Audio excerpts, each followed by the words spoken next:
Good morning, everyone. Welcome to Living Beyond Limits. If you do not know, I am Reverend Jennifer Spear, and we are a part of Centers for Spiritual Living. I welcome all of you. I'm so glad you came to spend your morning with us. And if you have never been here before, from the very bottom of our hearts to yours, we welcome you and are glad that you are here. And if you haven't been here for a long time, we're thrilled that you're here also. And so let's begin the service today by reading our mission statement that's on the front of your bulletin. We are a sanctuary where people can discover and reveal the presence of God within their own being and experience their oneness with all life. Through the realization of this inner presence of love and peace, we give way to the evolutionary impulse of the divine and become a beneficial presence in the world. So that's really what we're doing here at Living Beyond Limits, is we are awakening to our own divinity, to the truth that that infinite presence that is the ground of all beingness expresses within us.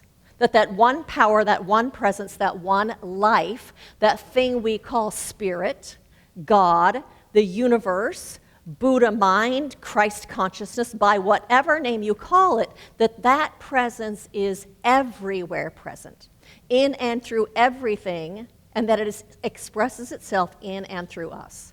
Specifically, it expresses within us as the truth of our own wholeness and our own power, the truth that regardless of what is happening in the world, peace is within us, love is within us, that we are generous by nature and connected to each other and to everything. Because what happens when we come to recognize that that is the truth, regardless of what's happening in the world, we become a cause for change. We become a healing presence. We are able to bring peace or love or kindness or generosity into the world that is so thirsty for it. And so I say thank you to every single one of you for answering the call of your own spirit to be walking this path, to be bringing your light and your spirit into this world in a way that is definitely beneficial. Thank you for that. I have a question for you.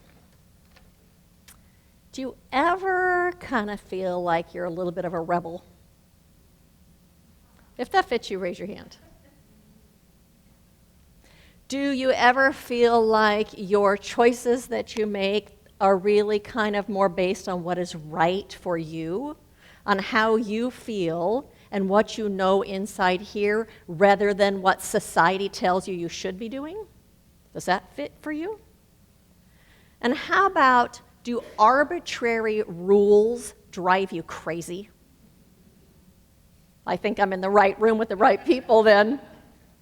You know, it's so important for us to be able to live a life and create a life where we are free to be ourselves and where we are free to create the life of our choosing. Because when we get to do that, then we feel satisfied and fulfilled. One of the principles of Centers for Spiritual Living that it is founded on is that principle of freedom. It says freedom is the birthright of every individual. We are free to choose and create our experience of life. We like that. That fits us. That's part of the reason that we are here. We want the freedom to be who we are, to express who we are in this world, and to know that when we are doing that, that we are okay. Ernest Holmes, the founder of this philosophy, said, anything that will enable us to express greater life, greater happiness, greater power, so long as it does not harm anyone, must be the will of God for us. He also said, the nature of God, the will of God, and the power of God are all one and the same thing. It matters not that countless millions of people through endless generations have misinterpreted this will of God and thought it meant limitation and suffering. You are meant to live a fulfilling life. We are all meant to live a fulfilling life. We are not meant to suffer. We are meant to master. And when we are free to choose and to express who we are, it is then that we feel most fulfilled. And yet, I know for every single one of us, there are areas in our lives and places within us where we do not experience total freedom. There are places within us that are ruled by mostly unconscious beliefs, and those beliefs run us. Rules that we did not consciously choose. Instead, they were ideas and beliefs and rules that were indoctrinated into us by our parents and our families and our schools and our church that we went to as kids and the culture that we live in. All of that, those rules were indoctrinated into us without our choosing them. And some of those rules that are inside of us still today cause us to suffer rather than be happy. Some of those beliefs and those rules that we've embodied, that we bought into, might be things like, it's not okay to ask for help. Does anyone have that one? Or it's not okay to ask for what you want. Or it's not okay to express yourself. You should be quiet. You should be small. Maybe there was some idea that you somehow don't deserve. Or maybe that idea lives inside of you that there is one right way to do things. You know, like there's one right way to do the laundry or to wash the dishes. And then if I am right, you are wrong. Or if you are right, then I am wrong because there's only one way. Or maybe you embodied that rule that you had to be perfect somehow. Or that maybe you weren't smart enough, or you weren't talented enough, or you weren't good enough at whatever it was, or just you weren't good enough all around. Maybe you bought into and adopted those rules of really strong gender roles. You know, that women do the dishes and men fix the toilet when it's broken. You know, we didn't come that way. We're not wired that way. We were taught those things. The only reason women don't fix the toilet if they don't is because no one showed them how to do it. It's not hardwired in us. Rules like men don't cry, men have to always be strong. Or how about the one that there is a hierarchy of people? Some people are more valuable than other people, some people are better than other people. And then that means also that you have to be at the top. And if you're not at the top, then you're not good enough. But that hierarchy creates a sense of competition and comparison between us. And then if you're not at the top, you're not good enough. We just looked at the Olympics. You get gold, silver, and bronze medals, but number 4 doesn't get anything. Yet, that person is a world-class Olympian. It's not that they're not good enough. There used to be somebody that came here on Sunday mornings, and he decided he didn't want to come because he didn't like hugging. Prior to COVID, we used to hug at the beginning of the service every day. And I'd actually just recently changed the service so we were hugging first thing because somebody else had told me they didn't like it. So I told him, you know what, I've moved it to the front of the service, just come a few minutes late and the hugging will be over. He says, oh, I can't do that. I was raised in a family where it was not okay to be late. You had to be on time. Honest to God. This was a 70-year-old man that was still being run by the idea that he couldn't be late, so he couldn't come to church. The problem is for so many of us is we have outdated, unfounded beliefs that we carry around with us. Things that are unexamined, things that are false, but they've been fed into us and we still embody them today. We had a dog at one time in my life, and when we would leave, we'd put a baby gate up in the kitchen so the dog would stay in the kitchen and not pee on the floor in the house. And even when that dog got big and was an adult, the dog didn't know that he could jump over the baby gate then. He thought that baby gate kept him in. Until one time we had a friend's dog over, and they were racing around and racing through the house, so we put the baby gate up. Well, that new dog didn't have that rule, and that new dog jumped right over that baby gate, and our dog went, huh? Huh? And then jumped over the baby gate also.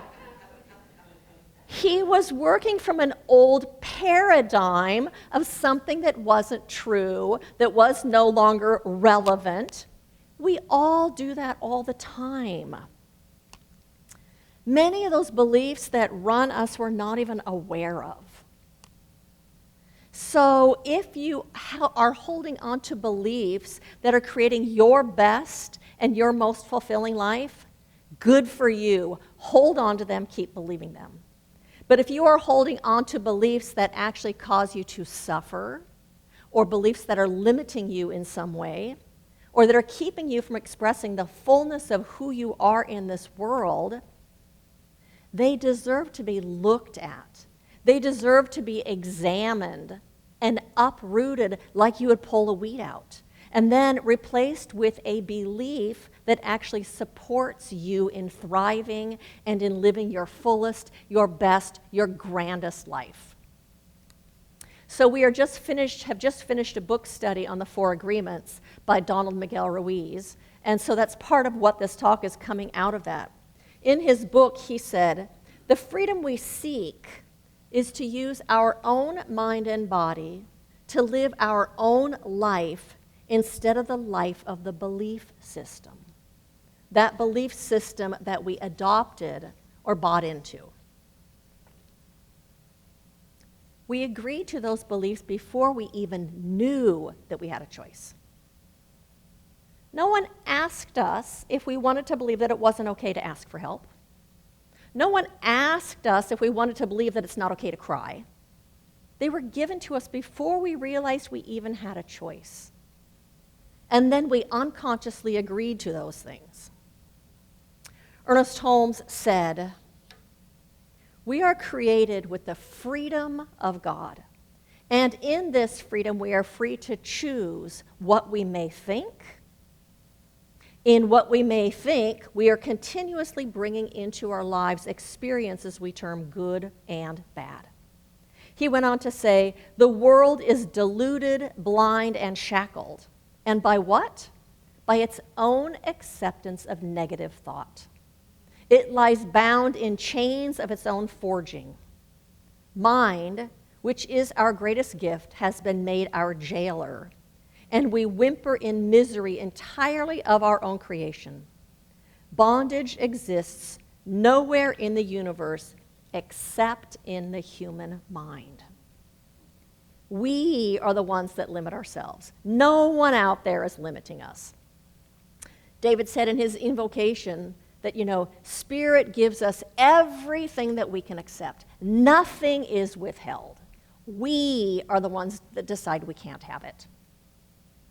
So limiting and false beliefs keep us stuck and keep us from creating our most fulfilling lives. So in order to change those beliefs, we have to first even be aware that we are holding on to them. Aware that we are holding on to something that is limiting us from being who we really are. And so the title of my talk today is, "Whose Rule Is It Anyway?" And I'm talking about that we can let go of beliefs that cause us to suffer. We can let go of beliefs that keep us from creating a life that is filled with peace. We can let go of those beliefs that do not foster a sense of wholeness and do not foster our own well-being. Ernest Holmes said, "If we consider that we are living in a spiritual universe governed by mental laws, the way to free ourselves from bondage is to recognize capital R reality. Capital R reality, the truth that is ever present and never changes. The truth is you were created out of a presence and out of a power that is boundless creativity, that is boundless in its potential. Its very essence is limitless. You are an outpicturing of that presence that is not limited by anything in this physical world. That is what you are. You already have every single thing within you that you need to create your most heart felt desires and make them real.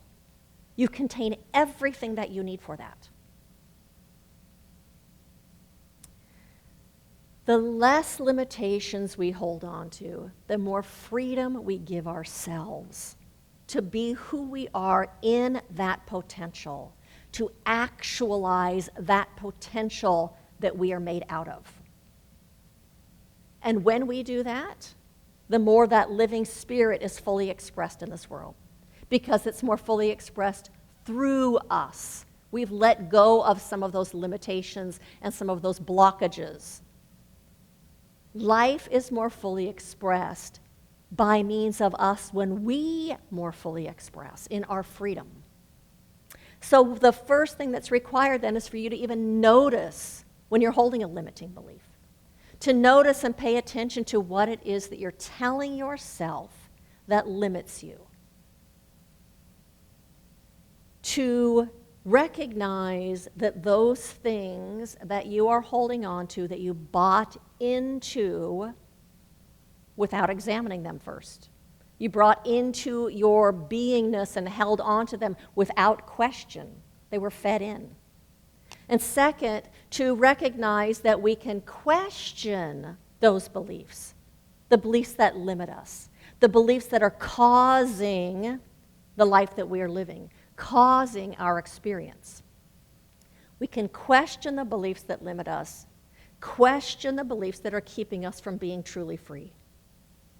You can, in the work of Byron Katie, say, you can ask yourself, can I know for sure that this belief that I'm telling myself is 100% true? Is there someone in this world somewhere that is living something else, that is living a different story, someone else that this is not true for? If it's not true for anyone, then it doesn't have to be true for you. Recognize that you didn't choose that belief, that it was just given to you before you had a choice. And then to replace that old belief with a new belief that supports you in thriving, that supports you in living your fullest life, that enables you to fully express yourself in this world, something that is life supportive, something that enables you to be free, that which enables you to flourish and to thrive. And when you do that, then when you leave this planet, you're done here, and you look back on your life, you'll look back with satisfaction of how you lived your life and what you did and what you accomplished and how you were. You can look back on your life and be satisfied with your life as well as how you did.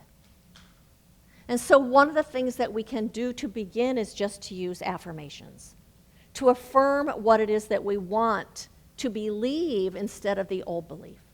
So if you're holding on to some belief that says, I'm not enough somehow, I'm defective somehow, you can replace that with the belief that I am enough. Will you say that? I am enough. Say it again. I am enough. I love and approve of myself. I love and approve of myself. And one more time.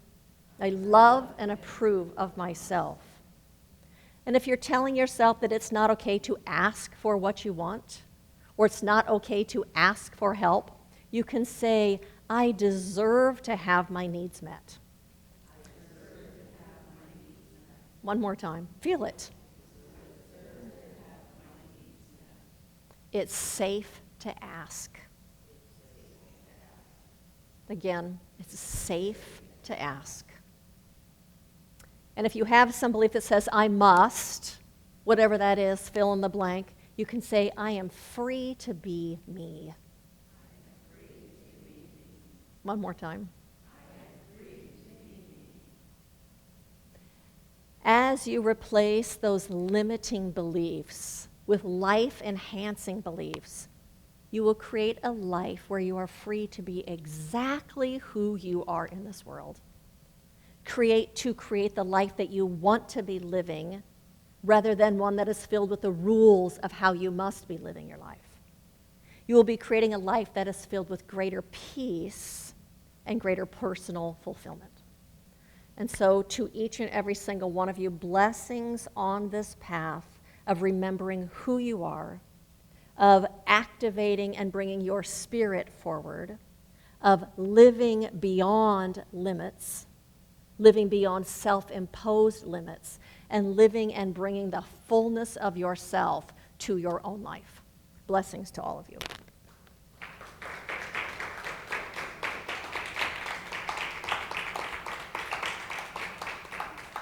And so I invite you to join me in affirmative prayer as we turn our attention to the capital T truth, recognizing that spirit is truly all there is. For it is that one power, that one presence, that one life, that one beingness, that one creative intelligence, that one love, the principle of wholeness and power itself that expresses itself in and through and as everything in this physical universe. That which was before the beginning of time is my very own I am presence within me. That one that was before the beginning of time, that is infinite potentiality, is expressing itself as the spirit and the beingness of each and every single one of us. Therefore, I know that by our own nature, we are not limited. By our own nature, all that we could ever need, all that we could ever be, is already held within us. The potential of the universe, unbound creativity, limitless power, limitless good, a love without bounds. And today we just revel in that truth. And as we turn our attention to that truth, every seeming limitation just simply falls away. For in the light, the darkness cannot exist. And so today we step into the light of our own beingness.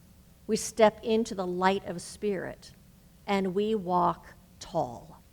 We bring the gifts of our full selves to this planet and to this life, so that yes, indeed, we are a beneficial presence wherever we go. I know that we are supported and upheld and uplifted and buoyed by this infinite one at every single moment of our existence, for it seeks to express itself in fullness through us. And so today we say yes to that. We say yes to life. And we say yes to our best lives yet.